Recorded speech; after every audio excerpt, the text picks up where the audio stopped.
And we're back. We're back.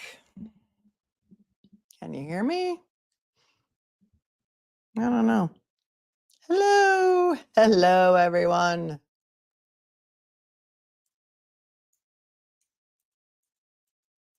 The fan is up. Never fear, the fan is here.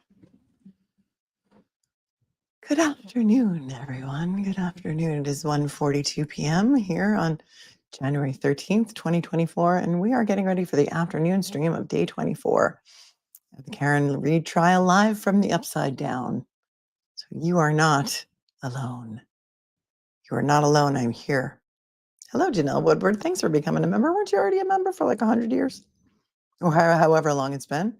But if you re-upped today and I got the little notification, thank you. Thank you so much for rejoining.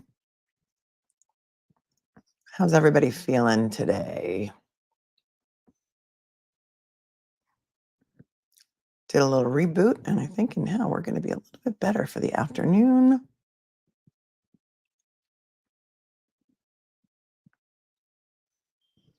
We'll see if they learned to find the microphones in the courtroom today, or at least this afternoon. It wasn't that bad this morning, right? It seemed a little bit better than usual. What say you? My friends, what say you? Hello again. Hello. Yeah, Cammie, please close your case, prosecution. I feel like we've been here for years.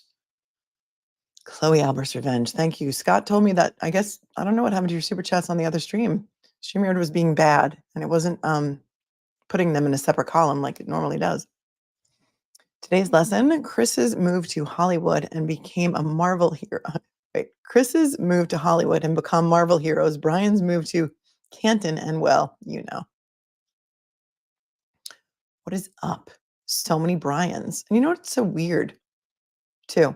Is they tell the witnesses to spell their name, but only their last name. So, I mean, could be Brian, could be Bryan. We'll never know. Caitlin could be spelled 4 different ways, but you know, they don't tell us how to spell Caitlin, but they'll spell Albert. Makes no sense. I don't know. There's no rhyme or reason to this trial either. I feel like every day is a new day. I hope the Emmy is on the stand next too, but I do not know. Do not have any inside information on who will be there, but we will see. We will see. Because I'm right here with you. Don't worry. I'm going to hold your hand right through this. Prosecution, where is your case? Where is your case, prosecution? We'd love to see it. We'd love to see any evidence that Officer John O'Keefe was hit by a car, because I haven't seen it yet. And these broken pieces of taillight aren't really convincing me otherwise. Where's all the blood? Where's all the blood? Where's Chloe? Well, we know Chloe's in Vermont because we know Nicole Albert knows where Chloe is because she met the rehomer halfway to Vermont, right? So many Bryans and so many cone heads and so many shaved heads, and it is the Upside Down. Canton residents, are you with me? Norfolk County residents. If you're from Norfolk County, you're just Massachusetts. Put an MA in the chat just so we can see how many Massachusetts residents you have here. We have here. Who's next, if anyone? Who, if anyone, will be called next to the stand? And when, if ever, will Lally learn how to phrase a proper question? A lot of mass people, a lot of masses. The masses are here. That's a good one, right? The masses are here. All right, intolerant. Be careful with the words that you use, please. It's kind of funny, but I got to delete it because YouTube has an algorithm. They don't like certain words. Not my rules. It's theirs. I'm not getting that yellow dollar sign again like we did for yesterday's chat. Or not yesterday's chat. It was yesterday's whatever they was talking. Proctor's text messages, I think, gave everybody the issue with the demonetization yesterday. But you know what? Who cares? He had to say that word, and the judge was going to make him say that word no matter what. The People's Republic of Massachusetts. Is that what we're calling it now? The People's Republic of Mass. It's a bizarro word. Yep, it was the C word. That was the one. The Netherlands. Asha from the Netherlands is in the house. Proctor's messages screwed themselves. That's right. Plain Mary Jane is here from Liverpool, UK, the home of the Beatles. This is a music-based channel. When we're not watching trials, we're talking about musics. Oh, I should put the playlist in the chat. We have a mixtape for this trial, and the viewers have been contributing to it on a daily basis. And so we have a mixtape playlist on Spotify. Oh, Lori, Life 360 for the win, gifting 10 memberships. Thank you, Lori. We're going to get to 50K by the end of the month. I can feel it. I can feel it in my bones. Thank you, Lori, for being so generous. And Chloe Albert's Revenge. I'll highlight it twice since you kind of got gypped out of not getting on the screen during the last stream because you like the playlist, Martha? You like it? It's good, right? Thank you, Melissa, for loving my channel. My channel loves you right back. Right back.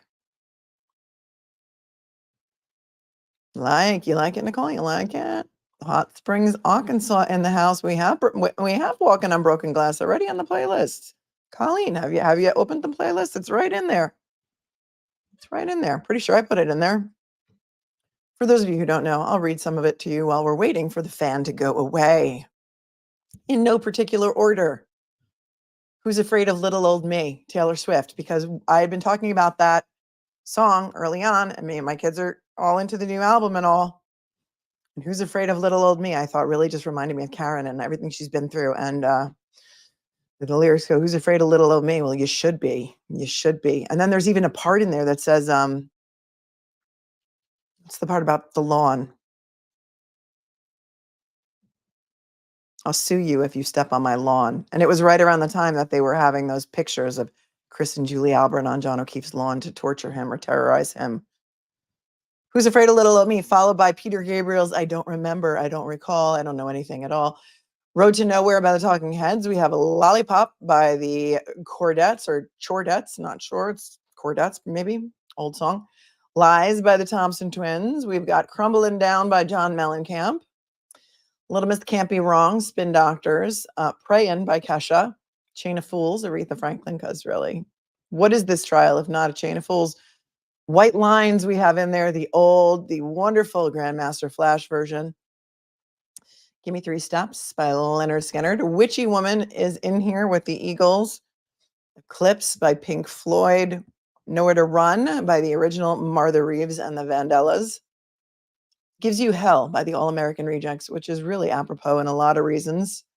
Twilight Zone by Golden Earring, who had one other big hit, and I can't remember off the top of my head what that was. We've got Once in a Lifetime by Talking Heads, and you may ask yourself, how did we get here? Followed by Shakedown Street from the Grateful Dead. As you know, I'm a big Deadhead. There's a poster behind me somewhere, not in frame right now.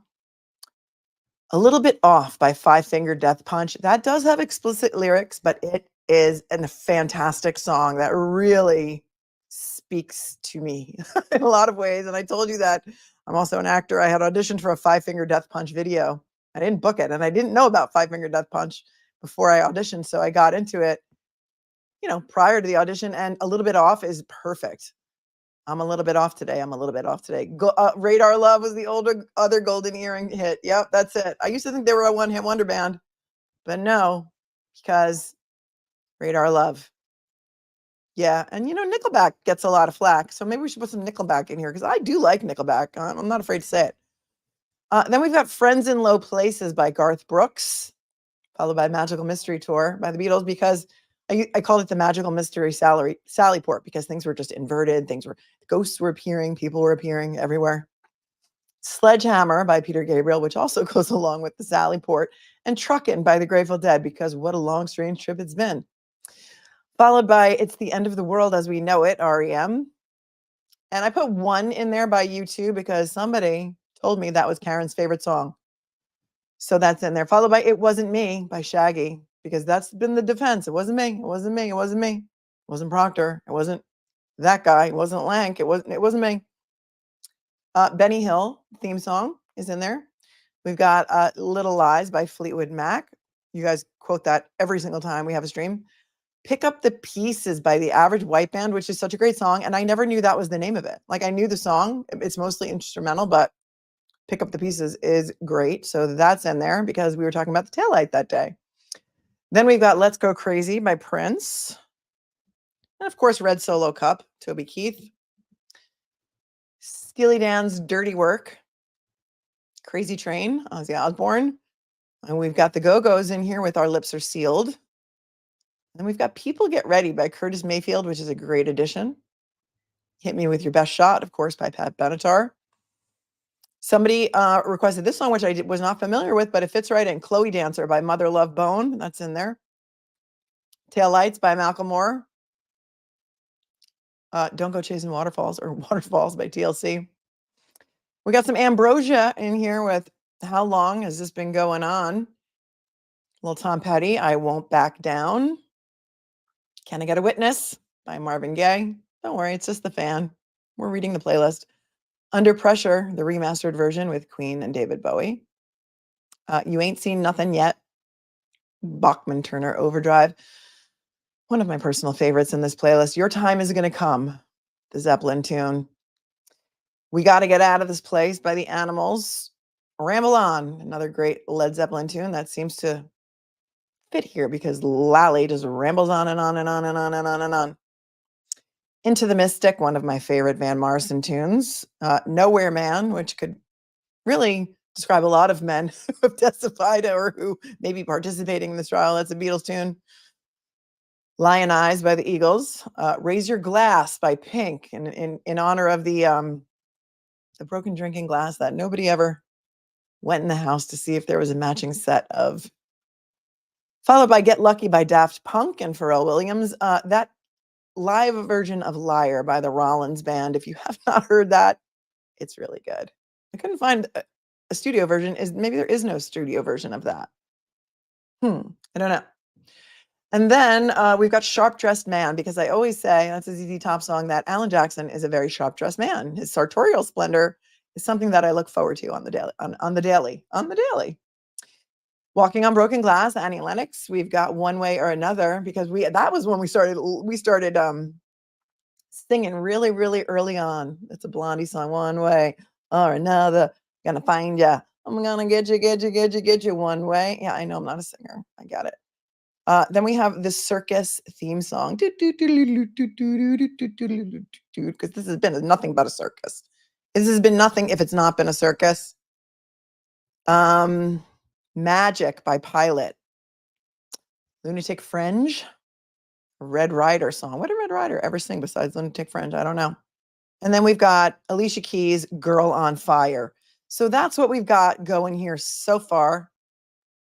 You guys gave me some more today. I almost feel like we should put the Chitty Chitty Bang Bang theme in there, because I think that, what car wasn't the Lexus that hit John O'Keefe? It was Chitty Chitty Bang Bang that kind of like flew in the air, hit him, and then flew away, because there were no tire tracks. There was nothing. Yeah, the Benny Hill theme song. Yes, I will repin the playlist. For those of you who did not add it, we've got 69 saves on that so far. So let's see. How do I do this? Oh, I can do it right on my phone.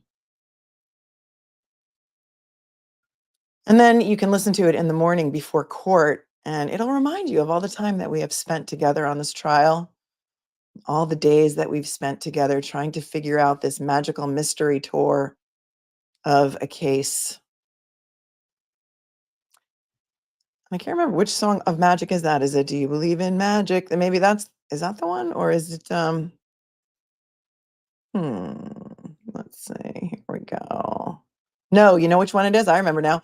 Ho, ho, ho, it's magic, never believe it's not so. It's magic, That's the one. Yeah, Benny Hill theme song is on point. It's on point. Just like, who's afraid of little old me? What'll be my next case? I don't know. Who knows how long this is going to last? I just put myself on mute. We will probably be here. This should end, I think, by 4th of July is what they're predicting. So What's coming up next? You tell me. I'm here for you. Whatever I have the most interest in, I will cover. This is my first live streaming of a trial ever because I just started this channel out of boredom back in July of last year. So we're not even a year old and we're almost at 50K. So yay, us and you. Oh, they're back. Anna Isabella, thank you for your super chat. Hi from Poland. Hello to Poland. Thank you for your work. So unreal that this is real, the real case. Yeah, that this is real life. But this is real life. God save the Commonwealth, if nothing else. May God save the Commonwealth. Thank you. Maybe you see the quote back. And we're back.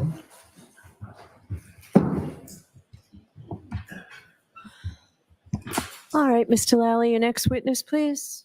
Yes, Your Honor. The Commonwealth to call Ms. Tess Chart to the stand. Okay. Who's Tess Chart?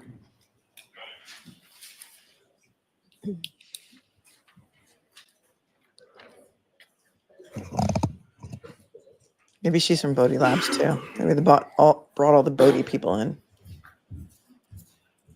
Step right up here and just watch you step. Why in the courtroom, please? Ooh, getting feisty, the court officer. So the honesty of the court and jury in the case down here, and the truth, the whole truth, and nothing but the truth, so help you God. I do. Thank you. You take the state.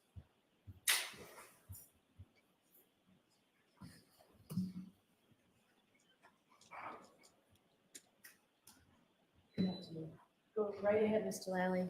Thank you, Your Honor. Good afternoon, ma'am. Good afternoon.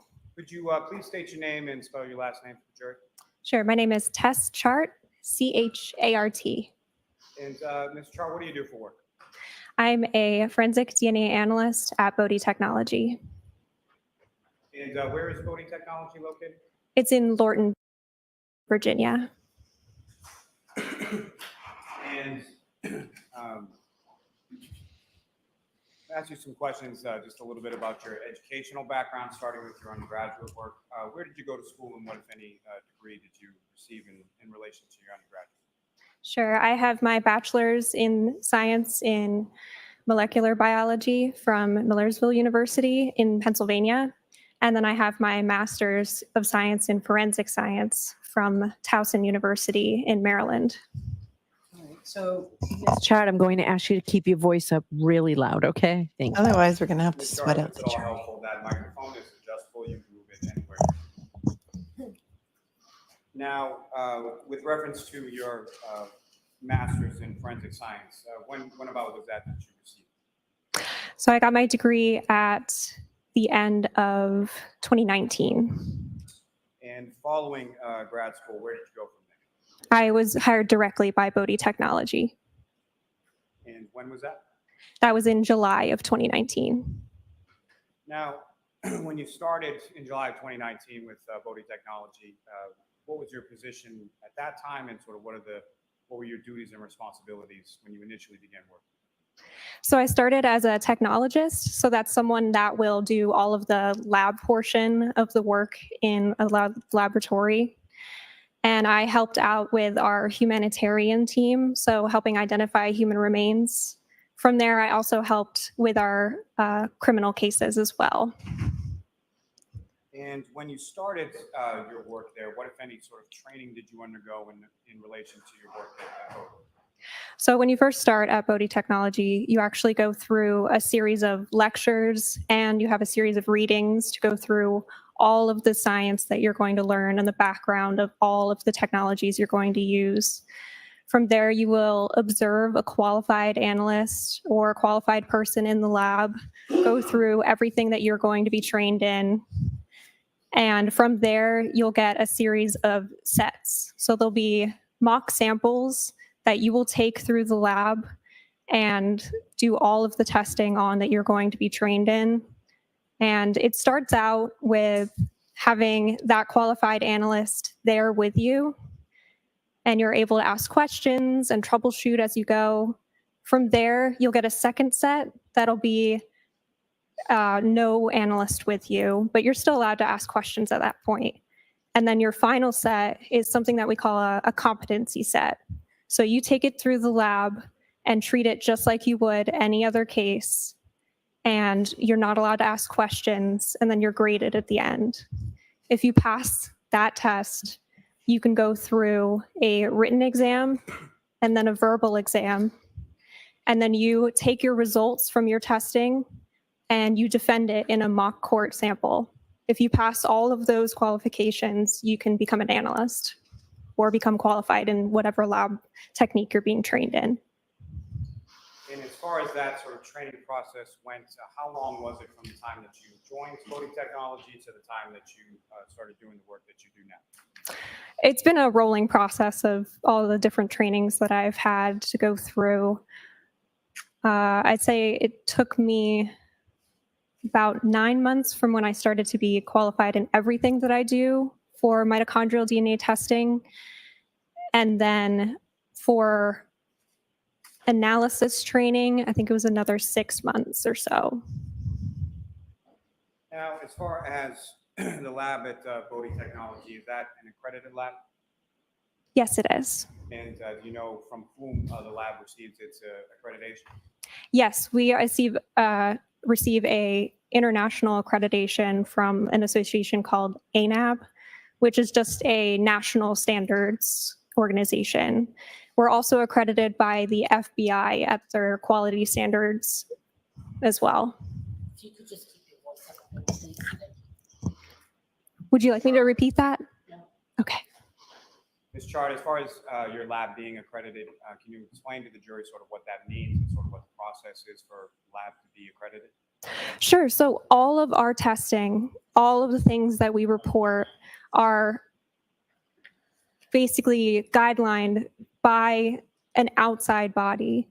So everything we do is established and gone through before or as we go through the testing procedures. So we're able to make sure that everything that we do is standardized for the country, all the testing that we perform. And the lab that you work at BODE Technology, is that accreditation up to grade at this point? It is. Now, with reference to your own work within the lab, is there sort of standards of procedure or protocols that you follow in conformity with that accreditation? There are. We're under the same standards as all other DNA testing at BODE for mitochondrial DNA testing. Now, with regard to your specific work, are you familiar with what's called a proficiency test? Yes, I am. Can you explain to the jury what that is and what your experience has been with proficiency testing as far as how often and what it consists of? So a proficiency test is how we stay qualified in what we do in the laboratory. So we get an outside test that we treat just like a regular criminal case. We take it all the way through the laboratory and have it reviewed, report our findings, and then it's sent out and we're graded on that performance. And with reference to yourself, what, if any, issues have you had with regard to proficiency testing over the course of your years of work with BODE Technology? I've had none. Now, as far as, am I correct in that BODE Technology, as far as the lab is concerned, essentially deals with being contracted for work from external vendors? Yes. By that, I mean as far as you get your work or samples that are submitted from outside of your lab, correct? We do. And what are some of the types of organizations that, as far as the casework that you deal with, like where does it typically come from? What type of agencies? It can come from anywhere across the United States, and we also have international clients as well. Now, if I could turn your attention to a specific case that you worked on. When items come into BODE Technology, as far as the lab, they go through sort of a check-in process and a chain of custody process. Is that correct? Yes, that's correct. And with that, is there sort of a number or something that's assigned to a specific sample that follows it throughout the time that it's at your lab? Yes, we'll call that the evidence item number, or E- whatever number it's assigned. Is there also a case number that's assigned as far as different cases or different case submissions? Yes, there is. And turning your attention to a specific case that was submitted in January or partially submitted in January and then partially submitted in March of 2024. that came from the Norfolk District Attorney's Office. Are you familiar with that? Yes, I am. And the BODE case number on that was CCA 2416-0023. Is that correct? That is correct. Did you catch that? It wasn't submitted by the Commonwealth until January and March of 2024. Okay. And he's going to squawk about the defense not turning over discovery? Okay. Why'd you wait so long, Lally? Now, with reference to your work on this specific case number, what were the items that you received, and sort of what were the items that you received that you eventually did some testing or analysis on? So I continued testing for one of the hair samples. And specifically, again, that's given a specific name as far as in the hair sample in this case was EO1, is that correct? That is correct. And then as far as for comparison purposes, what, if anything, did you receive in regard to comparison if you were able to generate a profile from EO1? We received a reference profile from the victim, John O'Keefe. Now, your specialty within the lab is in mitochondrial DNA testing, is that correct? Yes. Could you explain to the jury? If you could just refrain from breaking news in the chat, that'd be great. Because I can't cover breaking news while I'm covering this, and it distracts people, and then it kind of pulls them away from the stream. So that'd be great. Thanks. As far as the mitochondrial DNA, let me ask you this first. Are you also familiar with the term known as autosomal DNA? I am, yes. If you could, Ms. Chart, explain to the jury first what autosomal DNA is, and then what mitochondrial DNA is, and then I'll have another question. Of course. So what many people are familiar with is what we call autosomal DNA. So that's the DNA that's actually stored in the nucleus of your cell. You get half from your mother and half from your father, and it's what makes you unique. And it's what people call the blueprint of a person. But what might be a new concept is that there's actually a second form of DNA that is stored within the mitochondria of a cell. So if you can remember maybe back to any science classes that you had, the mitochondria is the powerhouse of that cell. And because of that, you can have upwards of hundreds to thousands of mitochondria within just one single cell. And within each of those mitochondria, you may have thousands of copies of that mitochondrial DNA. So in cases just like this one, where there may not be enough nuclear or autosomal DNA to find, you can go back and try to test for that mitochondrial DNA. It's making me twitch again. And so if you could explain to the jury some, I think you've alluded to it already, but sort of the difference between autosomal DNA versus mitochondrial. So mitochondrial DNA, in contrast, is inherited directly from your mother. So you will have the same mitochondrial DNA profile as your mother, and then you will also have the same mitochondrial DNA profile as any of your siblings. Talk about my mother. And it has that maternal inheritance that we call it, that makes it actually a great source for helping identify people, but it can also be used for criminal cases as well.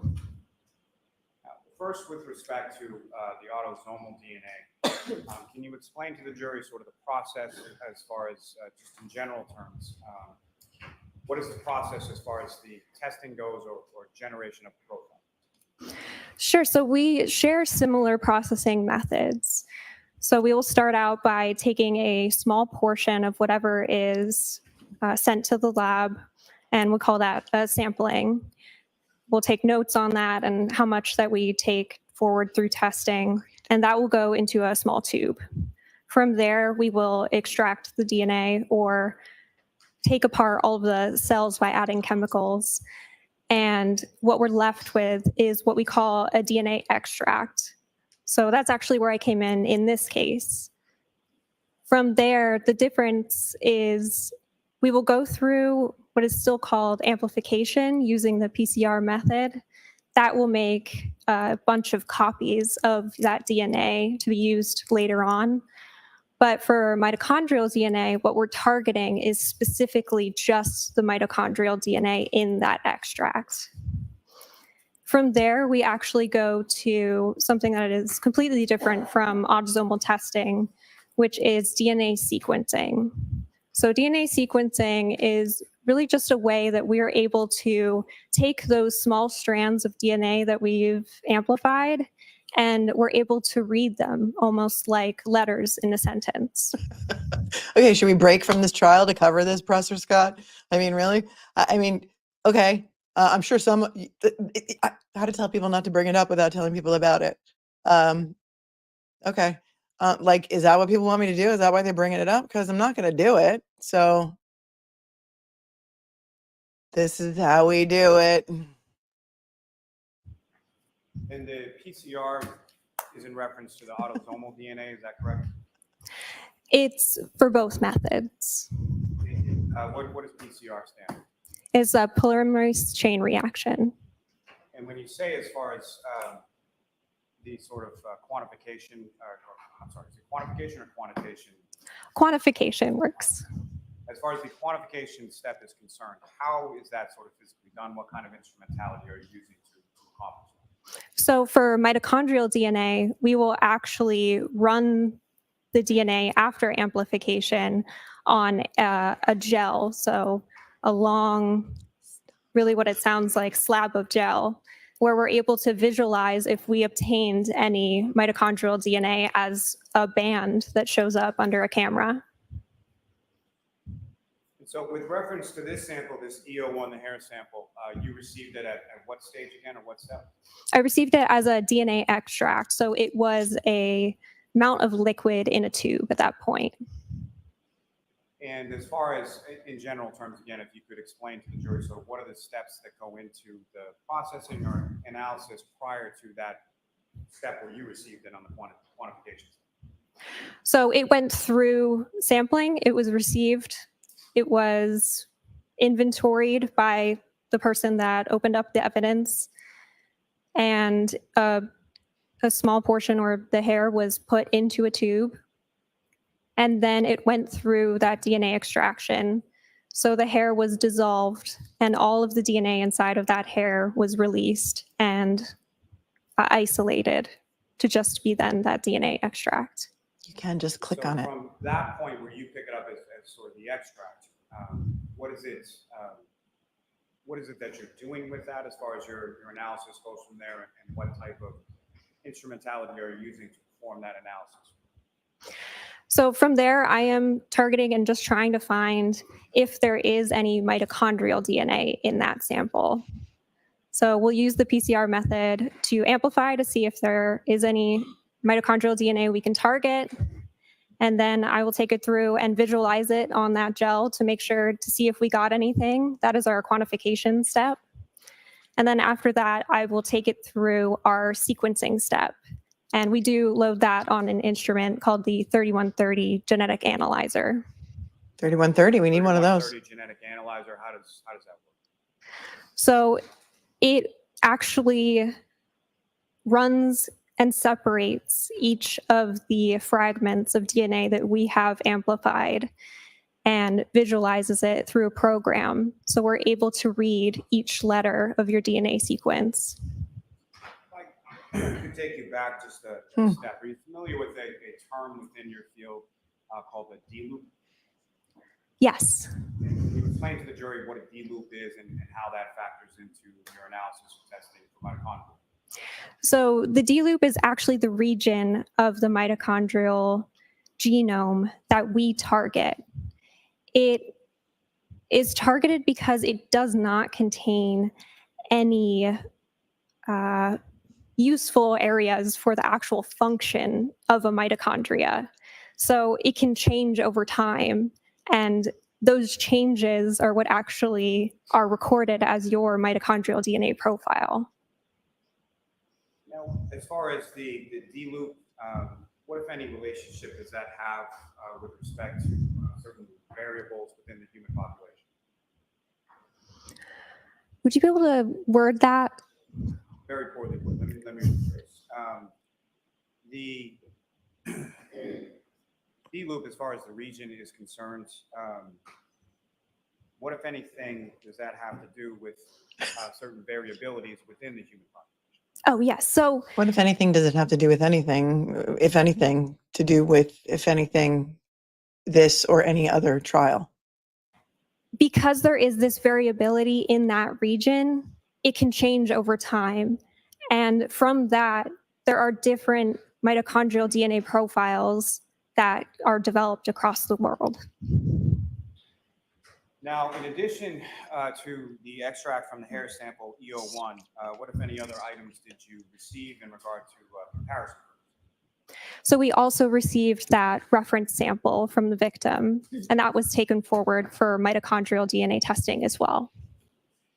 And just for clarity purposes, when you say reference sample from the victim, you're referring to John O'Keefe, is that correct? Yes. And the reference sample that you received in regard to John O'Keefe, was that already an extract as well, or what, if anything, did you have to do with that in order to obtain a mitochondrial DNA profile? So that sample was received, if I can refer to my notes. I did not.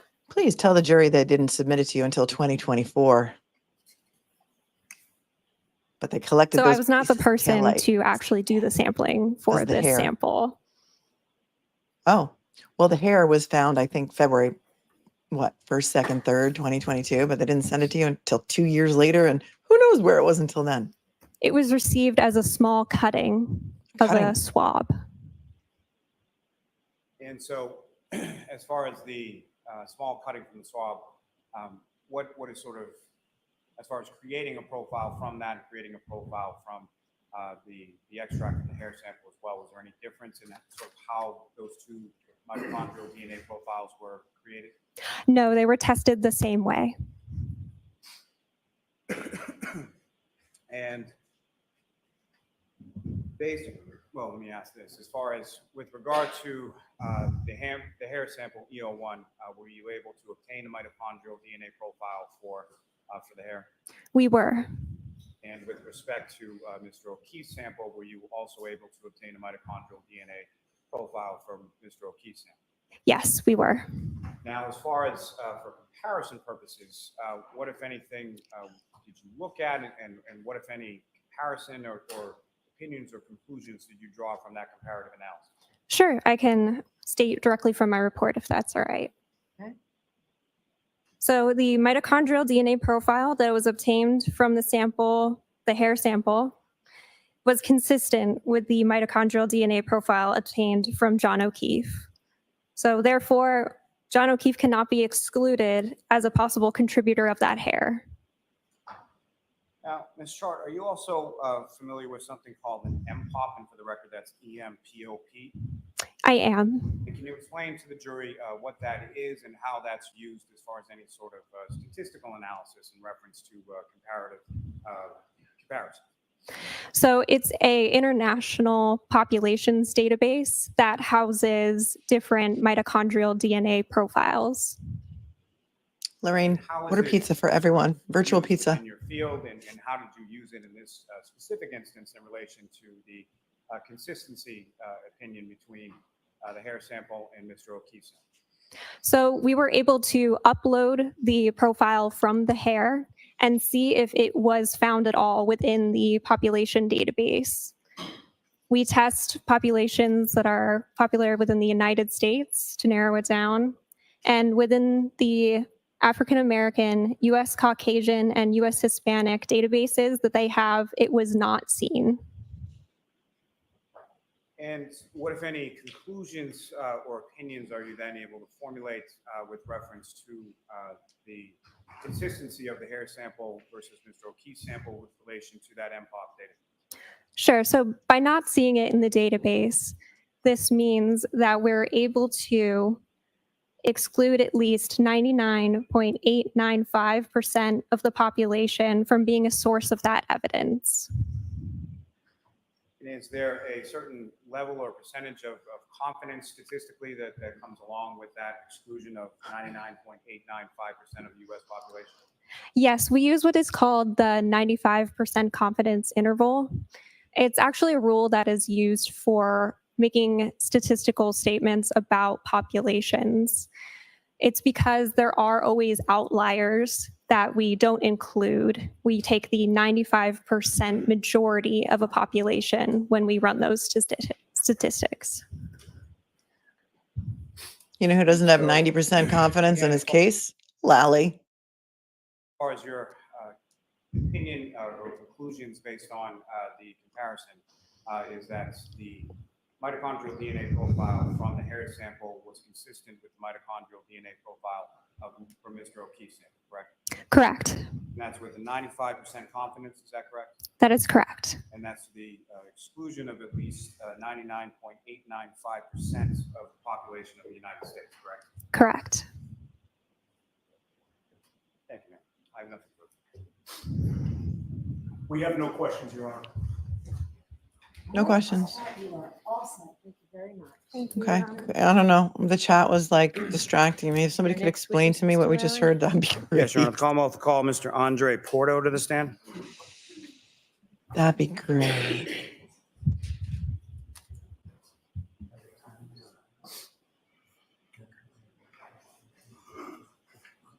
Yeah, Laura Liz, me too. I'd be shocked if it wasn't his hair. If it was some strange guy's hair on her car. I mean, that would be weird, right? So the evidence you give the court and jury in the case down here. He's got a The file. whole truth and nothing but the truth, so help you God. You can take the stand. Whenever you're ready, Mr. Malley. Thank you. Good afternoon, sir. Good afternoon. First, let me just say that, just for clarification, that microphone in front of you is adjustable. You can move it up and Okay, down cool. any which way. Good afternoon, sir. Could you please state your name and spell your last name for the jury? Yeah, my name is Andre Porto, last name spelled Porto. And what do you do for work, sir? I'm a forensic scientist too at the Massachusetts State Police Crime Lab in the DNA unit. And sir, if I could ask you just a few questions about your educational background, starting with your undergraduate work. Where did you go to school and what, if any, degrees did you receive from that? I received a Bachelor of Science in Microbiology at the University of Massachusetts in Amherst. Zoom then- ass. Yeah. Represent. And where did you go from there? I went to the Boston University School of Medicine and I got a Master of Science in Biomedical Forensic Sciences. And about what year was that you received that master's? I graduated 2019. And then following receipt of your master's, where did you go from there? I went to the DNA unit in the Massachusetts State Police Crime Lab. And when you joined the Massachusetts State Police Crime Lab initially, what was your title and sort of what was your duties and responsibilities with relation to that title? So I joined as a forensic scientist 1, and that's a training position where I underwent a training program that consisted of a bibliography with multiple journal articles and textbooks, as well as conducting the lab processing on training samples.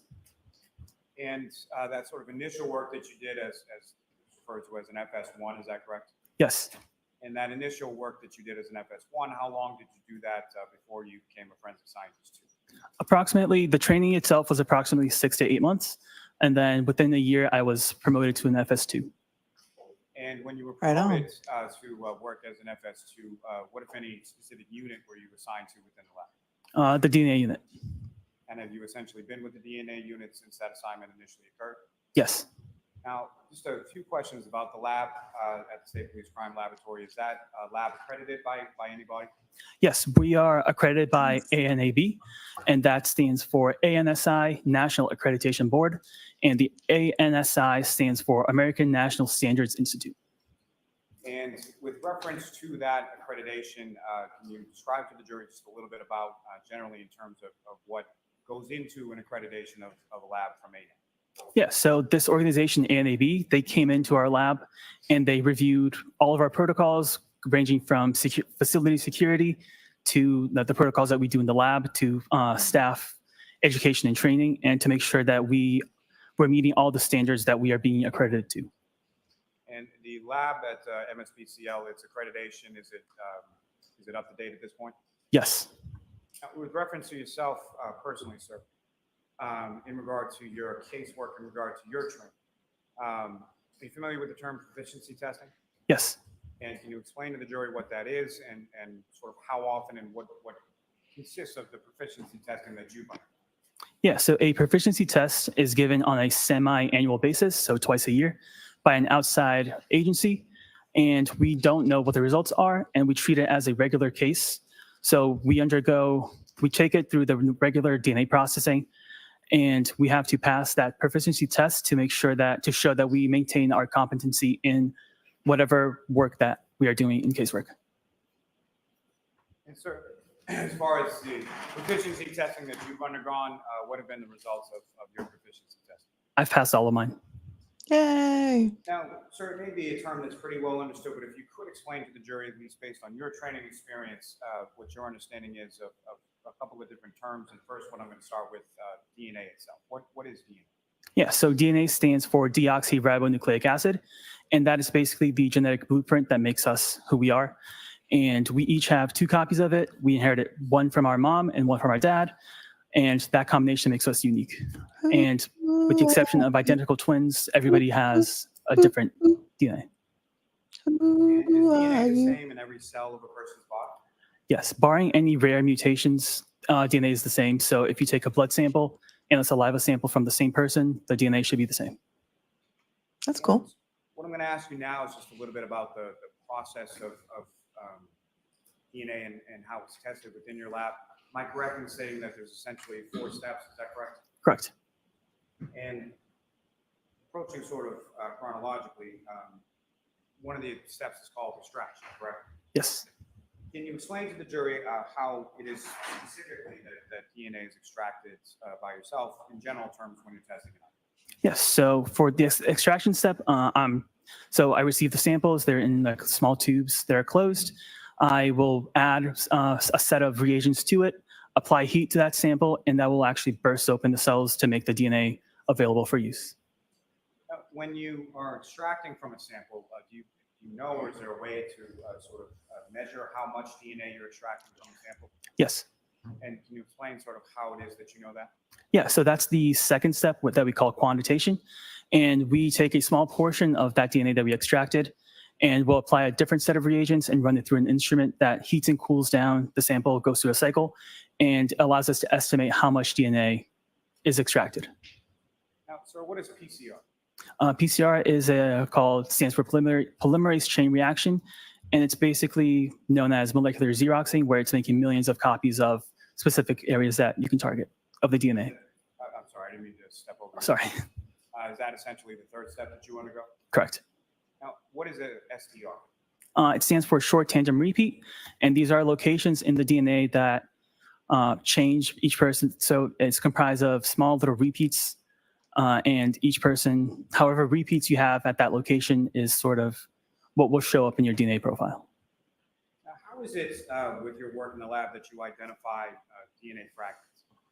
It's the 4th step, where we call detection, where after we amplified the specific areas that we are looking at in the DNA, we'll run it through an instrument that will separate them out and generate the DNA profile. Now, within your work in the lab, are you familiar with terminology as far as a known item versus a question item?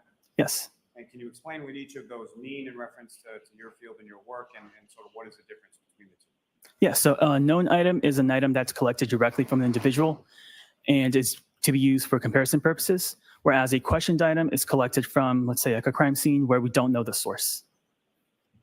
Now, as far as your lab or your unit within the lab, are there the DNA unit itself, does it follow sort of standardized policies and protocols? Yes, we do. And who approves of those particular policies, protocols, and procedures? Our technical leader. Our technical leader. Process used to analyze the evidence in this case? Yeah, so the evidence in this case underwent that 4-step process I just described, and which was extraction to quantitation to amplification, detection, and then interpretation of the profile that was generated. Take me to your leader. Now, what are some of the controls, or what do you use during the course of your testing? Yeah, so there are 2 types of controls, positive and negative controls. So a positive control is a sample with a known DNA profile that we use to show that each step in the process worked as expected. And a negative control is a sample that has no DNA in it and that only receives the reagents that we are using. And that is to show that there's no inherent contamination of the reagents that we used. Let me ask you, sir, if you know, what are some of the ways to prevent sort of DNA transfer from yourself or from someone else working on the case or from other samples that you may be working on with others? Yeah, so there are many ways. One way is to clean the workspace before we start working and after, just to make sure that it's constantly being cleaned. Another way is to wear lab PPE, so personal protective equipment like lab coats, face masks, and hairnets. And another one is to make sure that we only have one tube open at a time so that we don't have any cross-contamination between samples. Now, your work specifically, sir, does it undergo some sort of review process? It does. And specifically, your work in this case, did it undergo that same sort of general review process pursuant to the policies and procedures you were speaking about before? Yes, it did. Now, when a case comes into the Massachusetts State Police Crime Lab, it's assigned a specific case number, correct? Correct. And in this instance, I'm referring to a case number entitled 22-02184. Familiar with that case? I am. And you did tested a number of different items within that case, correct? Correct. Now, as far as the items are concerned, similar to how the items from a specific investigation or case are assigned a case number, are those different items assigned different item numbers as well? Yes, they are. And if there is something that is taken, swabbed, or cut, or something from a specific item, how is that labeled in relation to the item that it was taken from? So basically, let's say we have a parent item that's numbered 2-1. And then if we take a cutting of that item, it would be called, if it's the first cutting, it would be called 2-1.1. Now, in this case, sir, was a known standard process? Yes, it was. And can you explain to the jury sort of how that process occurs in regard to a process of a known standard? Yeah, so the lab processing is the same, where it undergoes the same 4-step process. And a qualified analyst then looked at the DNA profile that was generated to make sure that it was a single source profile, meaning at each location that we looked at, there were only 1 or 2 peaks. And after that, it underwent the technical and administrative review process before it was closed out and ready for use for comparison. And do you know whose known DNA standard was processed in this case? Yes. And who was it? A known blood standard from John O'Keefe. Now, as far as your involvement in this case, what was your involvement in this case? I performed the testing of the questioned items. And did you have occasion to perform DNA analysis on certain items submitted to your lab in connection with this case? Yes, I did. And let me ask you about some specific items. We're on the Were you asked road to to perform some analysis nowhere. on a item labeled 3-1.1? Yes, I was. And if you know, what was that a sample from? Would I be able to refer to my notes? Thank you. We're on the road to nowhere. So that was a sample from passenger side tail light.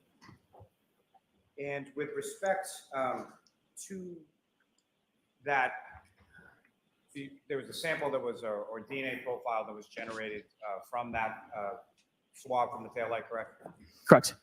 And what, if anything, were the findings, or what kind of, what was the conclusion of the analysis? What were like the sort of results. Okay. This witness is scientific based. Okay. He likes results. He likes clarity. What were like the results from sort of your, as such, maybe like sort of analysis? Worst question ever. From that swab from the And I taillight. gotta play it again for you because it was so bad. That there was a sample that was, or DNA profile that was generated from that swab from the taillight, correct? Correct. And what, if anything, were the findings, or what kind of, what was the conclusion of the analysis of the profile from the swab taken from the taillight of the vehicle? The DNA profile was interpreted as a 3-person mixture, including male DNA. And 3-person to mixture. be more specific, when an item comes in, it's assigned an item number. There's also a description that's provided along with sort of where the item came from. Correct. And so specifically, item 3-1.1 is a sample from passenger side taillight, and it gives a specific Massachusetts registration plate of 3GC684, correct? Correct. And so from the analysis of the swab or the profile that was obtained from the swab from the taillight, what, if anything, was that compared to? John O'Keefe, standard. For the sample from Mr. O'Keefe? Correct. And with regard to that, is that a comparative analysis that you conducted yourself? Yes. And what, if any, opinions or conclusions did you come from as far as the comparative analysis between the swab from the taillight from that vehicle and the profile from Mr. O'Keefe? The DNA profile from this item is at least 510 non-alien times more likely if it originated from John O'Keefe and 2 unknown individuals than if it originated from 3 unknown, unrelated individuals. And this provides support for an inclusion. For what? And now, sir, Inclusion? with reference to that item in that comparative analysis, you said 510 non-alien times, is that correct? Correct. And non-alien, just for clarification purposes, do you know how many zeros that is? It's a 1 followed by 27 zeros. And with regard to that item, Okay, remember also that John O'Keefe was wearing jeans and a long sleeve shirt, right? So if he was hit by the car, by the taillight, it would have hit his clothing. Does clothing contain DNA? Or like, what are we talking about? Do we think that the taillight exploded and lacerated his arm before it revealed itself on the lawn, and that's how it got his DNA? Because he was wearing clothing. Can somebody explain to me if clothing contains DNA? I just need to know. Or do we think that the taillight hit John O'Keefe in the head? Like that whack video that's somewhere out there that Core TV actually showed that looks like a sim character getting hit by the wrong side of the car because he's bending over in the street picking up a martini glass. What are we doing here? He was fully covered up, 2 long sleeve shirts on, or a t-shirt, a long sleeve shirt, and jeans. He wasn't wearing shorts like our last witness, or one of the witnesses today said he wears shorts all the time. 0 blood or tissue from John O'Keefe on the car, 0. No blood on the taillight. But he's talking about the taillight on the DNA on the taillight now. We're not even on the hair anymore, right? Okay, keep going. coming from, or the profile containing the Yep. comparative analysis consistent with the DNA profile of Mr. O'Keefe. There are also 2 unknown contributors, is that correct? Correct. Now, with regard to that, are you familiar with that item or the profile from that item being submitted along with some other samples to an outside vendor called BODE Technology? Correct. Now, with reference to another item contained within that, are you familiar with an item 3-6? Yes. And what is item 3-6? That is the root end of hair from exterior passenger side rear panel. Ooh, they found the root end of the hair. Sir, as far as hair is concerned, try for the jury a little bit about. I'm sorry, I thought we were on the tail light. Works between, well, let me ask you this. There's essentially, when it comes to a hair sample, there's typically going to be a root end and a shaft end, correct? Correct. And where from the DNA, as your lab is concerned, where is that? Where are you able to sort of test from, or where would you be looking to extract a sample from in order to perform testing? Yes. So our testing for hairs, the DNA will be coming from any tissue that might be attached to the root end of the hair. And so you're looking for specifically sort of follicular tissue, is that correct? Tissues attached to the hair, yes. Now, as far as, you familiar with the terms sort of autosomal DNA versus mitochondrial DNA? Yes, I am. And can you explain for the jury briefly just sort of what your understanding is of each of those 2 terms and what, if any, differences there are between the 2? Yeah, so autosomal DNA is present in the nucleus of the cell. That is, we inherited that from 1 copy from our dad, 1 copy from our mom. As mitochondrial DNA is present within the mitochondria, and that is inherited via the mother. Now, your lab at the Massachusetts State Police Crime Laboratory, is the lab equipped or does your lab do mitochondrial DNA testing? We're not equipped to do mitochondrial testing. And so when you say that the lab is not equipped to do the testing, what exactly does that mean? So we don't have the instruments or the facilities to do that testing, and we don't get that testing requested very often. So it makes more sense to send it out to an approved vendor to do that testing. Mhm. And one of those approved vendors would be the BODE Technology Lab in Lorton, Virginia, that you were discussing previously. Correct. And as far as your understanding is that BODE Technology is equipped and does do mitochondrial DNA testing, correct? Correct.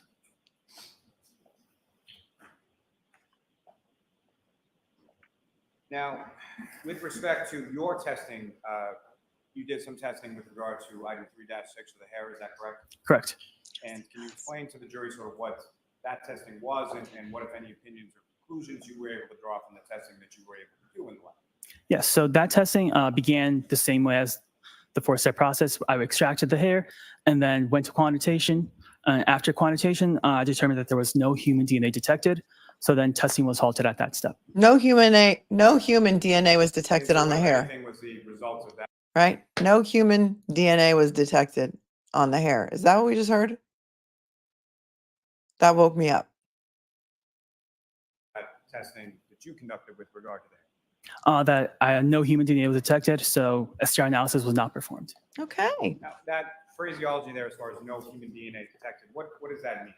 So quantitation is looking specifically for What does that mean? No human DNA. No human DNA detected. What does that mean?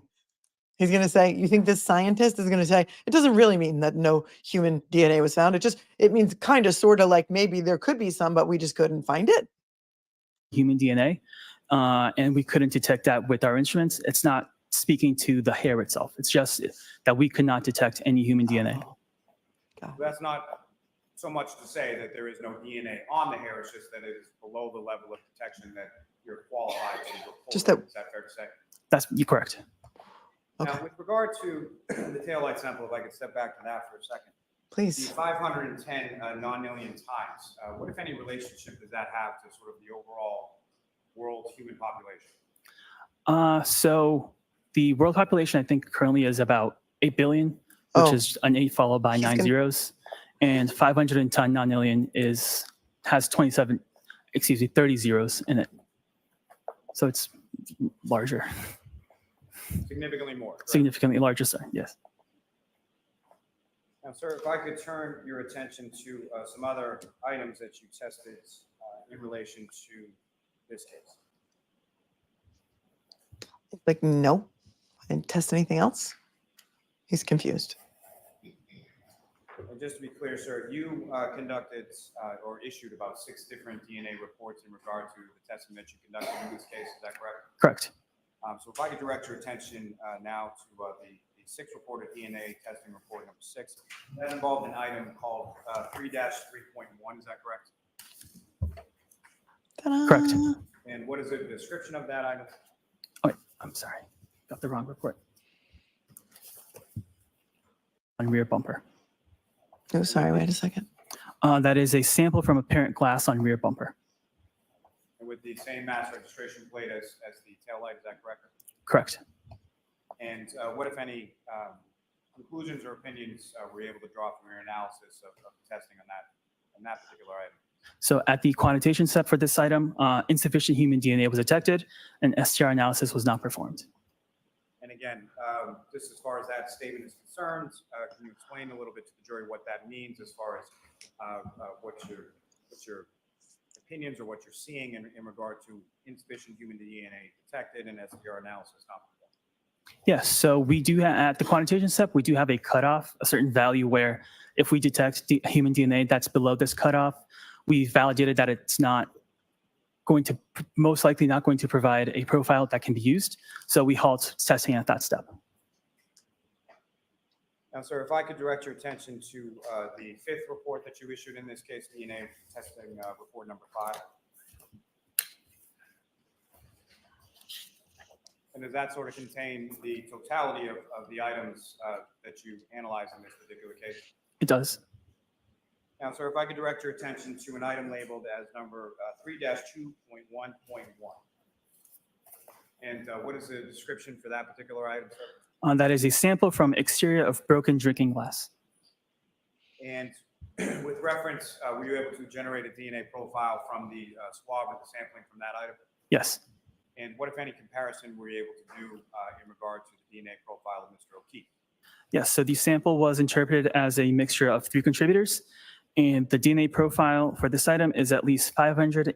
Okay, dude, hold on. You said how many contributors? You just rushed right past that portion of your testimony. Swab or the sampling from that item? Yes. And what, if any, comparison were you able to do in regard to the DNA profile of Mr. O'Keefe? Yes. So the sample was interpreted as a mixture of 3 contributors, 3. and the DNA profile for this item is at least 530 non-alien times more likely if it originated from John O'Keefe and 2 unknown individuals than if it originated from 3 unknown unrelated individuals, and this provides support for an inclusion. Okay. So the sample from the exterior of the broken drinking glass is at least 530 non-alien times more likely if it originated from John O'Keefe, correct? Correct. Who are the 2 unknown If I could ones? turn your attention to There were 3 contributors to that glass. Who are the 2 unknown ones? And if we know, if Maureen's the one who swabbed it, did she take one swab and swab the whole entire glass? And through there, they found 3 people's DNA. Who were the other 2? item 7-1.2.1. And what is the description associated with that item? That is a sample from stain A on upper right leg of jeans. And were you able to generate a DNA profile from the sample from what's labeled as stain A on the upper right leg of Mr. O'Keefe's jeans? I was. And what, if any, comparison were you able to do with relation to that profile from that sample to Mr. O'Keefe's DNA profile? Yes. So the DNA profile was interpreted as a mixture of 3 contributors, including male DNA. Contributor 1 was suitable for comparison, and due to limited information, contributors 2 and 3 were not suitable for comparisons. And the DNA profile from this item is at least 570 non-alien times more likely if it originated from John O'Keefe and 2 unknown individuals than if it originated from 3 unknown individuals. And this provides support for an inclusion. Okay, so there's a stain on the upper right leg of his jeans. Is it a blood stain? So you're saying that 3 people's blood contributed to that stain? Thank you. Exactly right. So 3 individuals, says Dog Drool GP Dog Drool.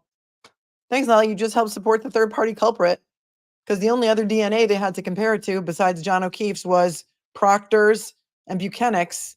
Yeah, 3 is the magic number. I say that every stream. So was it blood? What was the stain? And there's 3 people's bloods contributing to it. But yes, it should be only John's, Brad. Thank you. Thank you for clarifying this for us, because we needed some clarity for, I don't know, an hour at least since we got back from lunch. It should be only John's if it's John's blood. What is none million? Excellent point. Okay, it does not help the defense. Thanks. We all just woke up for a second. And so when you say, as far as due to limited information, contributors 2 and 3 are not suitable for comparison, what does that mean? So that just means that those contributors were very low, and that any comparisons that would be done to them could not be reliable based on our protocols and validations. Yeah, okay. So from your comparative analysis, you Yes. came to the opinion or conclusion that the sample from the upper right leg of Mr. O'Keefe's jeans was 570 non-alien times more likely than it originated from Mr. O'Keefe, correct? Yeah, but there were 2 other Could you contributors. rephrase that? With respect to your comparative analysis of the profile from the sample from stain A on the upper right leg of Mr. O'Keefe's jeans, your opinion is that it was at least 570 non-alien times more likely that it originated from John O'Keefe, correct? From then, Sorry. What was your conclusion as it came to item 7-1.2. so the DNA profile from this item is at least 570 non-alien times more likely if it originated from John O'Keefe and 2 unknown individuals than if it originated from 3 unknown, unrelated individuals, and this provides support for an inclusion.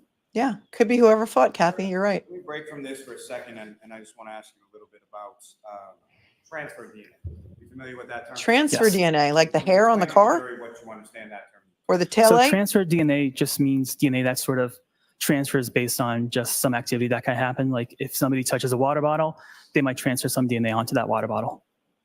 Now, from the fact that DNA is on something or on an item and it matches the profile from an individual, is there anything from that that you can opine or conclude as to how that DNA was deposited or when? No, I cannot.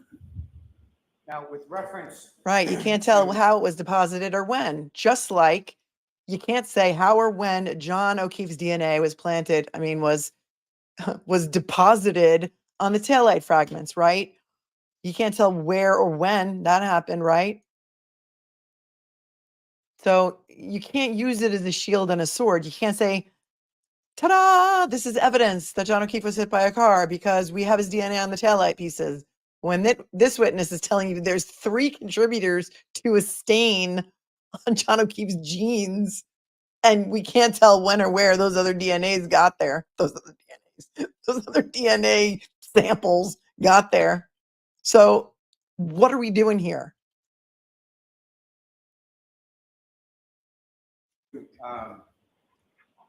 Factors that may cause a degradation of a DNA sample or a touch DNA sample that's left.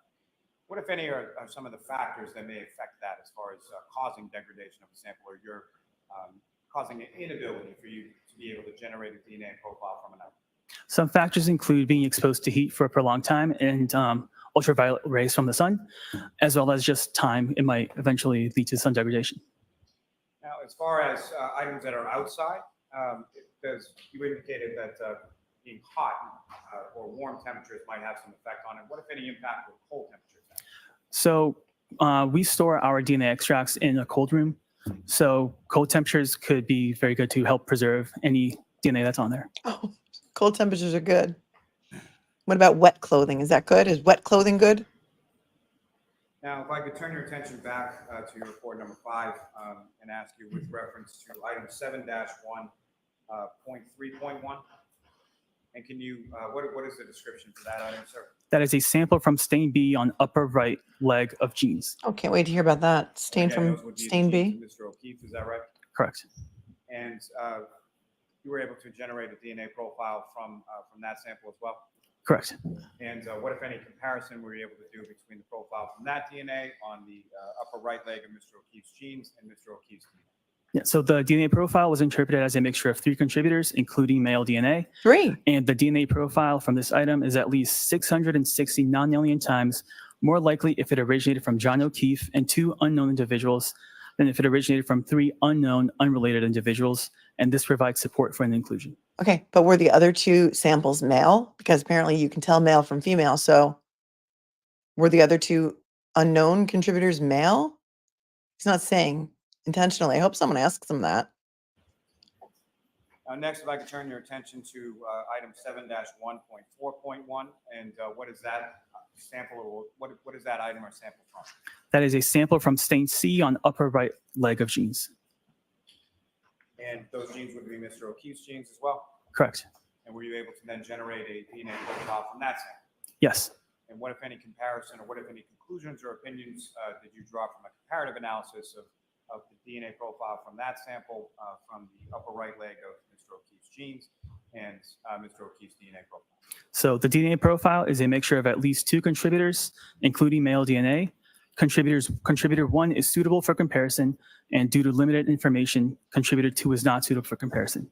The DNA profile was interpreted as a mixture of 2 contributors, and the DNA profile of this item is at least 830 non-alien times more likely if it originated from John O'Keefe and an unknown individual than if it originated from 2 unknown, unrelated individuals, and this provides support for an inclusion.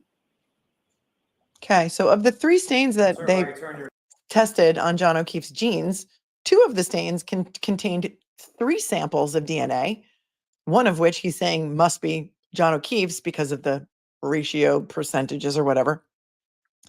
But there are 2 unknown contributors to the DNA on 2 of those stains, and on the 3rd stain on his jeans, it's John O'Keefe's and another person's DNA, but we don't know who because there wasn't enough information to compare it to anybody. But he hasn't told us if the 2 unknown contributors are the same in both the top stains, right? Because he would know that. But are they male or female? We need to know. attention to item 7-1.5.1, and what was where did that come from? That is sample from stain D on upper right leg of jeans. Okay. And again, were you able to generate a DNA profile for that sample? Yes. And what, if anything, were your findings in relation to comparative analysis between that and that DNA profile from that sample and the DNA profile of Mr. O'Keefe? The DNA profile was interpreted as a mixture of 3 contributors, including male DNA. And the DNA profile from this item is at least 670 non-million times more likely if it originated from John O'Keefe and 2 unknown individuals than if it Individuals. originated from 3 unknown, unrelated individuals. And Male this or female? provides support for an inclusion. Sir, if I could turn your attention to item 7-1.6.1. And what is the description for that item? That is sample from stain E on upper right leg of jeans. And were you able to also generate a DNA profile from that sample? Yes. And did you then conduct a comparative analysis between the DNA profile from that sample and the DNA profile from Mr. O'Keefe? Yes. And what, if any, conclusions or opinions or findings did you have in regard to that comparative analysis? Yeah, so the DNA profile was interpreted as a mixture of 2 contributors, including male DNA. Contributor 1 is suitable for comparison, and due to limited information, contributor 2 is not suitable for comparison.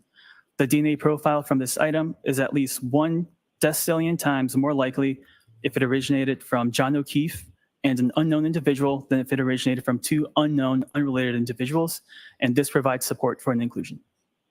Now, as far as that decillion, again, similar to the non-alien, how many zeros are we talking about? That's a 1 followed by 33 zeros. Now, if I could turn your attention to item 7-1.7.1. You familiar with that item, sir? Yes. And what is the description for that item? That is sample from unstained areas of exterior of jeans. And were you able to generate a DNA profile from that sample? Yes.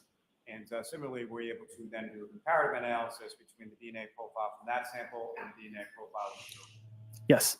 And what, if anything, were your findings in regard to that comparative analysis? Yeah, the DNA profile was interpreted as a mixture of 4 contributors, including male DNA. The DNA profile from this item is at least 553 septillion times more likely if it originated from John O'Keefe and 3 unknown individuals than if it originated from 4 unknown, unrelated individuals. 4. This Now provides support for an inclusion. there's 4. Similarly, sir, with regard to that number septillion, how many zeros is that? That is a 1 followed by 24 zeros. Okay, now the Leaf Blower Society is meeting outside my window. So this morning we had the paving trucks, and now we have the Leaf Blower Society. Maybe it's Canton PD, but it's not snowing. They don't use snow blowers unless it's leaf blowers unless it's snowing. Okay, you know what would have been really great? You know what would have been really great is when after I think it was Maureen, right, who tested the jeans and the clothing, and we saw the pictures. If this witness testified right after Maureen, that would have been really great, because then it would have been fresh in everybody's mind. We could have seen a picture of the jeans. We would know what stains he's talking about, and we would have a little more clarity here instead of taking spaghetti, throwing it at the wall, and expecting everybody to just figure it out in their head. But what we do know, if you're just tuning in or we're sleeping and my voice is now going to wake you up from your slumber or your date with the Sandman, what we did find out is there are at least we're up to E now, A, B, C, D, E, 5 stains on John O'Keefe's jeans. Every single one of them had John O'Keefe's DNA and at least 2 other contributors. Some of them had 4 other contributors to the stain. That's a thing. That's a thing. It's better for the defense, in my opinion, than the prosecution. But here we are. What was that TV show with those really smart people in it, and the girl from Kaylee Cuoco, Big Bang Theory. The guy from Big Bang Theory is going to, and he is the smartest guy in the room. Okay, every other witness who's been on the stand has thought that they were the smartest person in the room. This guy really is the smartest person in the room, and he has no idea what Lally's asking him.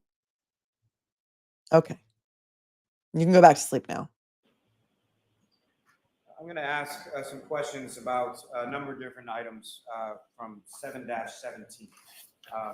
These are samples taken from an orange t-shirt as well as a gray long sleeve shirt. Is that correct? Correct. And if you could, essentially you did testing on those items as well as some fingernail clippings belonging to Mr. O'Keefe? Correct. Or samples from the fingernail clippings? Yes. Now, with regard to those items, swabbings taken from the stains from various areas of the orange T-shirt, and just in general, where were those areas on the T-shirts, the orange T-shirt to start with, that the swabbings were taken from? The top front left of orange shirt and front bottom right of the shirt as well, and just the back left shoulder of the orange shirt.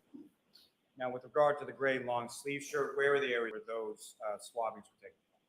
The right sleeve. Lally, can we do it the one at a center time? front. Can we do it one at a time? Can Uh, we do the stains on the T-shirt and then talk about the results, and then do the stains on the other shirt and then talk about the results? Could there be any sort of rhyme or reason to the questioning here? Because I'm really starting to lose it. All right, some of you are saying starting to really, Melanie, because you've been losing it for 23 days. But no, breathe. The back left, the back right, and the back bottom of right. And were you able to generate DNA profiles from each of those items? I was. And were you then able to do a comparative analysis between the DNA profile from each of those items with relation to the DNA profile from Mr. O'Keefe? I was. And what, if any, conclusions were you able to draw from that comparative analysis? So the male DNA profile was interpreted as originating from a single contributor, and the DNA profile from these items is at least 490 octillion times more likely if it originated from John O'Keefe than if it originated from an unknown, unrelated individual. This provides support for an inclusion. As far as that number is concerned, octillion, how many zeros is in an octillion? That's a 1 followed by 27 zeros. And with regard to each of those items, from the orange T-shirt, the gray long sleeve T-shirt, and the fingernail clippings of, they were taken from both the right and left hands of Mr. O'Keefe, is that correct? Fingernail clippings. Correct. So that's 490 followed by 27 zeros. That would be from a single contributor, correct? Correct. All right, hold on. Chat, help me. Did he just say that all of the stains on both shirts had only one contributor and it was all John O'Keefe's blood? Did he say that? Because remember, I pointed out that orange T-shirt, that back left shoulder, the scapula stain, and I was like, what is that? Is that what he said? All the stains on his shirts had only one contributor. They were all John. So it was only John's blood all over himself. Right. Why don't they just say it was all John O'Keefe's blood? Because they're talking about stains, but they're not telling us what the stains are, whether they're blood, whether they're grass stains. Somebody pointed out some grass stains on the back of the jeans. So, okay. He's doing nothing more than confusing everyone. Lally, that is. Your attention to item 17-18, I'm sorry, 7-18.4.1. You're familiar with that item? Yes.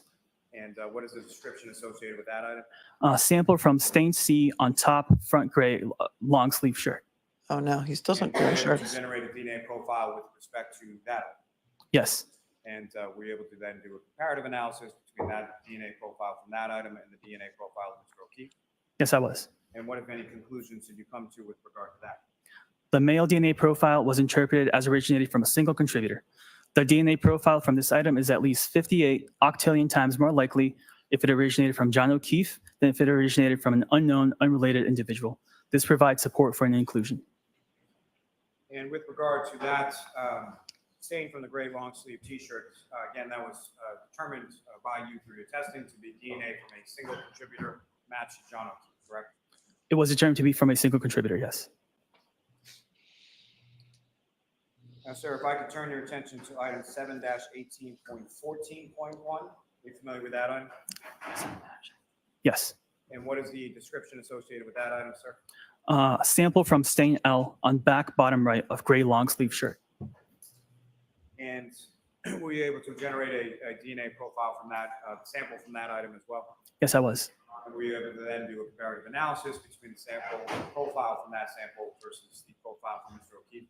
Yes, I was. And what, if anything, were your findings in relation to that? So the DNA profile was interpreted as a mixture of two contributors, including male DNA. The DNA profile from this item is at least 1 decillion times more likely if it originated from John O'Keefe and an unknown individual than if it originated from two unknown, unrelated individuals. This provides support for an inclusion.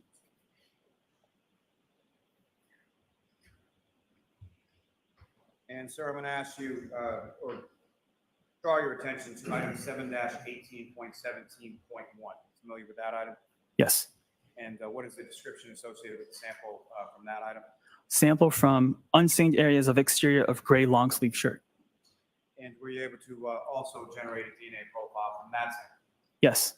And what, if any, were you able to then do a comparative analysis between the sample profile from that sample and the profile from Mr. O'Keefe? I was. And what, if any, conclusions did you come to with reference to that comparative analysis? The DNA profile was interpreted as a mixture of 2 contributors, including male DNA. Contributor 1 is suitable for comparison, and due to limited information, contributor 2 is not suitable for comparison. The DNA profile from this item is at least 960 non-alien times more likely if it originated from John O'Keefe and an unknown individual than if it originated from 2 unknown, unrelated individuals. This provides support for an inclusion. So John O'Keefe and an unknown There are individual. Some other items from which you conducted testing, but were not able to generate a profile from, correct? Correct. And specifically, I'm going to ask about item 7-3.1. That's a sample from the right instep of Mr. O'Keefe's sneaker. Is that correct?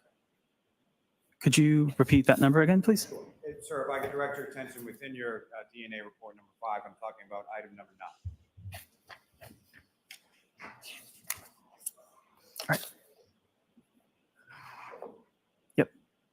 And so, sir, with reference to that, what, if any, there's an indication as far as the mixture not being suitable for comparison due to the quality of the profile, correct? Correct. It was a mixture of at least 5 contributors. 5. And so from that, as far as not suitable for comparison, can you explain to the jury what that means? Yes. So during our validations, we've only validated mixtures up to 4 contributors because we've determined that once you get more than 4, like at least 5 contributors into a mixture, it becomes too complex to be able to make any reliable comparisons to that mixture. So there could have been 4 perps. Sir, if I could direct you to item number 11 or item number 7-18.3.1 within your report. Right. Yep. And that's a stain from the gray long sleeve t-shirt top front. Is that correct? Yes. Now that is indicated as not suitable for comparison due to the quality of the profile, correct? Correct. And can you explain to the jury what that means as far as not being suitable due to the quality of the profile? Yes. So during our bringing it back to our 3rd step of amplification, where we're making millions of copies of specific locations, sometimes there might not be a lot of DNA there, and that amplification step might not amplify all the information that could be present, and the profile that's generated won't have all the information to be able to reliably make a comparison. So the information that we are able to look at is very limited. So we just do not do any comparisons because they would not be reliable. And with that saying, as far as not suitable for comparison due to the quality of the profile, was that the same for 2 other areas that you tested in regard to the front or sample from the front of the gray long sleeve shirt and a sample from the back left sleeve of the gray long sleeve shirt? Yes.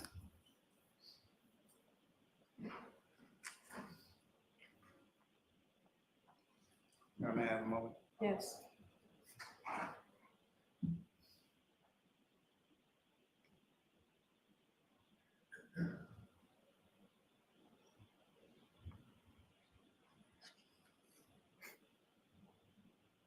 Sir, let me ask you just briefly, you're familiar with the term called SDR mix?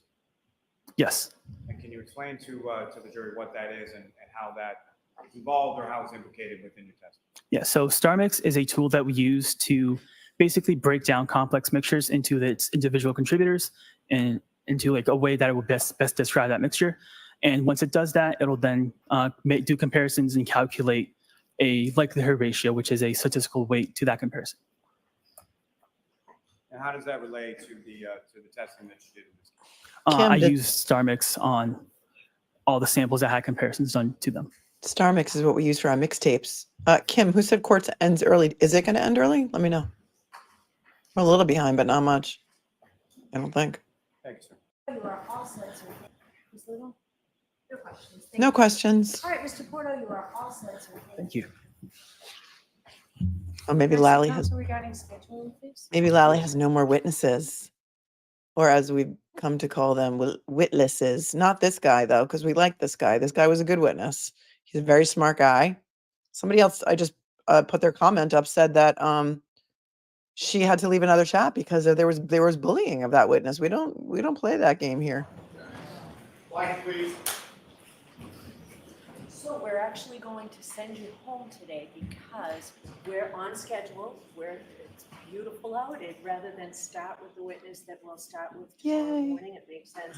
I'm going to talk to the lawyers for a few minutes. So we'll send you home. Do not discuss this case with anyone. And just so that I'm clear, that means each other. That means not do any independent here or read Don't watch anything any about this case. YouTube. Listen. Please. I wonder if they're going to talk to the lawyers. They're going to talk to the lawyers. About that now. Oh, she says I'm going to talk about that now. Hot mic. Hot mic in the courtroom of Judge Beverly Cannoni.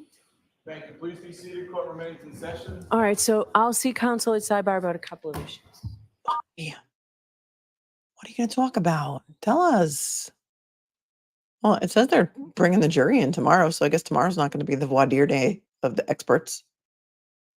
Paul O'Keefe, John O'Keefe's brother, who is precariously perched on that seat looking at Karen all day, every day.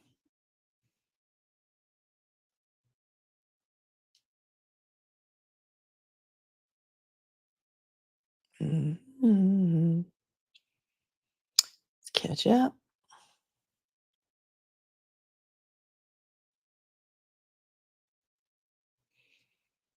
Oh, we're on real time. Let's see if anything happens. We don't want to miss a minute, do we?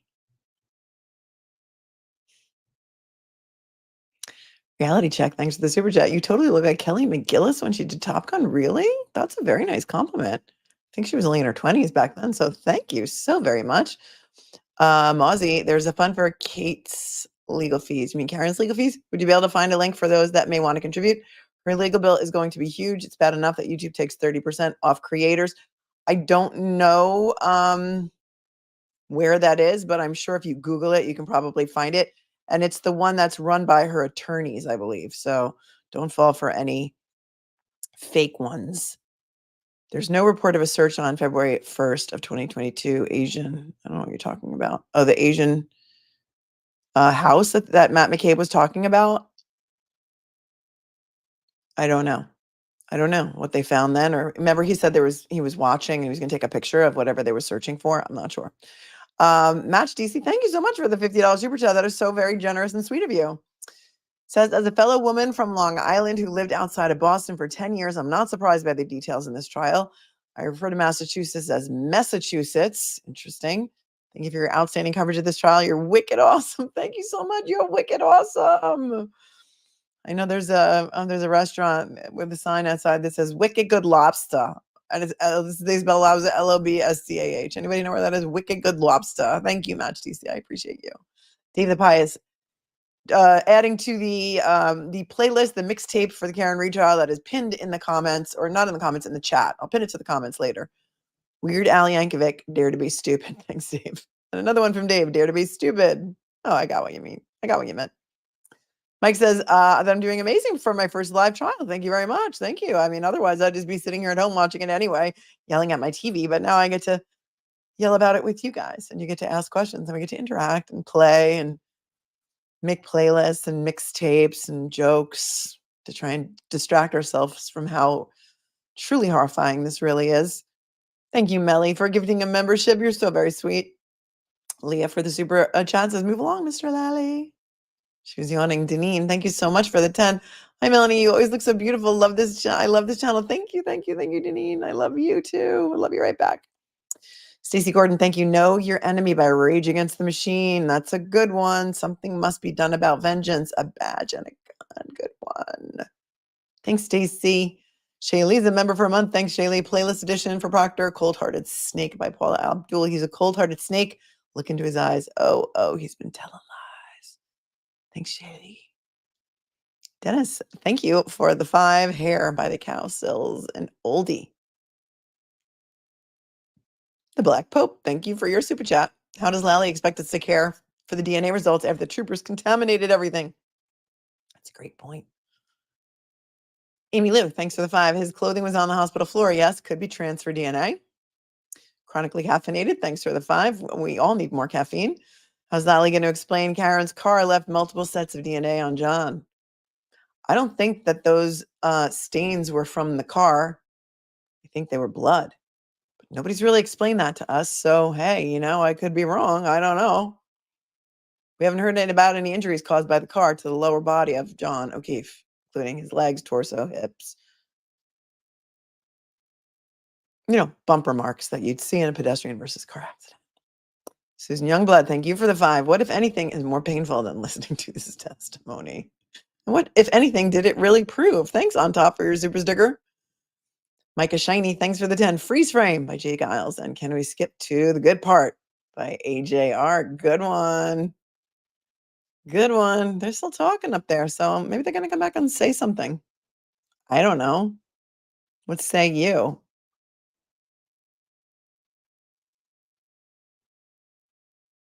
What say you? Thank you, Lee, for the 3 matcha lattes from the UK. It says, I work from home and have you religiously playing in the background from 2 p.m. every day. Oh, thank you. She says, give the lovely Melanie a like, people. Thank you, Lee. I appreciate you so much. What are you doing in the courtroom? We're on real time, so let's see if we have any pressing questions, comments, concerns. Oh, So I totally blew off the exhibits. she says, so I totally blew off the exhibits. Hot mic. I totally blew off the exhibits. All right, Sid, she's not telling us anything more than that. Not telling us anything more than that. And that is the end of our day. 24 of the Karen Reed trial. So thank you all for coming to hang out with me today. You guys are awesome. Totally, totally awesome. And be back tomorrow for day 25. Thank you, moderators, for keeping the chat classy. We're only an hour and a half into it this afternoon, and it was a lot of heavy testimony, a lot of DNA, a lot of forensics. I don't think there was a cross-examination of any of the witnesses this afternoon. So there's that. Thank you, moderators, for keeping the chat classy. You guys are amazing. As always, please hit the like button on your way out, hit subscribe, hit the bell so you'll know when I go live next and what's going to be going on for tomorrow. So you get the notification about that stream. And as I say to you, my friends, to close every stream together, remember, be cool, be kind, be classy. It is not hard, really. It is so not hard. You'll thank me later. Peace out, everyone. Have a great night.